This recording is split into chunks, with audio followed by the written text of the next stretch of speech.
महाराष्ट्र का मुख्यमंत्री कौन होगा, इस पर अभी भी सस्पेंस बरकरार है।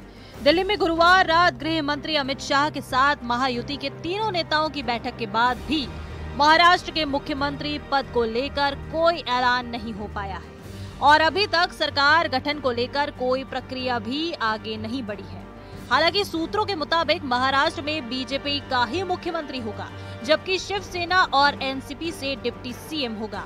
इसके साथ ही सूत्रों ने ये भी दावा किया है कि 2 दिसंबर को दिल्ली में एक बार फिर महायुति के नेताओं की बैठक होगी, जिसमें सरकार गठन पर आगे की चर्चा होगी और शपथ ग्रहण की तारीख फाइनल की जाएगी।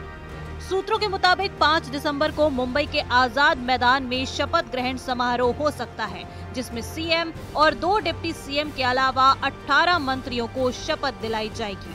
10 मंत्री बीजेपी और 4 मंत्री शिवसेना और एनसीपी कोटे से होंगे। इस बीच मुंबई में आज होने वाली महायुति की बैठक रद्द हो गई है। सूत्रों का दावा है कि पहले बीजेपी विधायक दल की बैठक होगी और उसमें विधायक दल के नेता को चुना जाएगा। उसके बाद महायुति की संयुक्त बैठक होगी।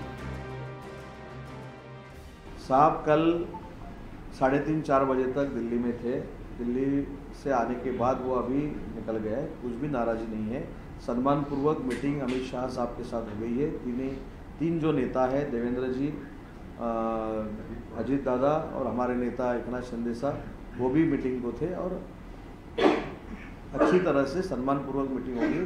कोई भी नाराजी एकनाथ शिंदे साहब के तरफ से नहीं है। आपने अपनी बात रखी है और इसके ऊपर हमें ऐसा लगता है 1 या 2 दिन में महायुति के जो एनडीए के जो वरिष्ठ नेता है माननीय अमित शाह साहब या जेपी नड्डा साहब, उनकी तरफ से इसके ऊपर सॉल्यूशन जल्दी ही निकलेगा।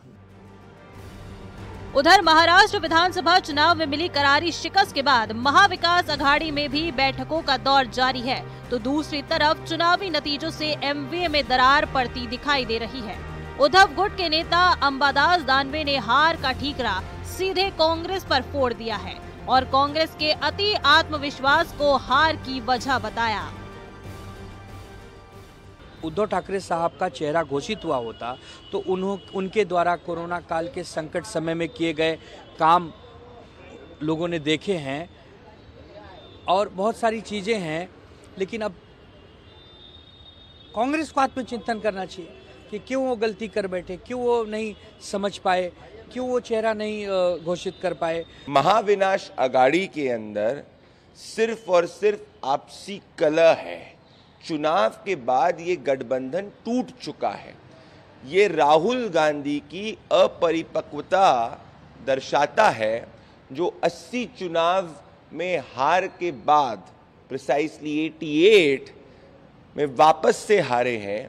और महाराष्ट्र विधानसभा चुनाव के बाद भी महाराष्ट्र की राजनीति में थ्रिलर जारी है।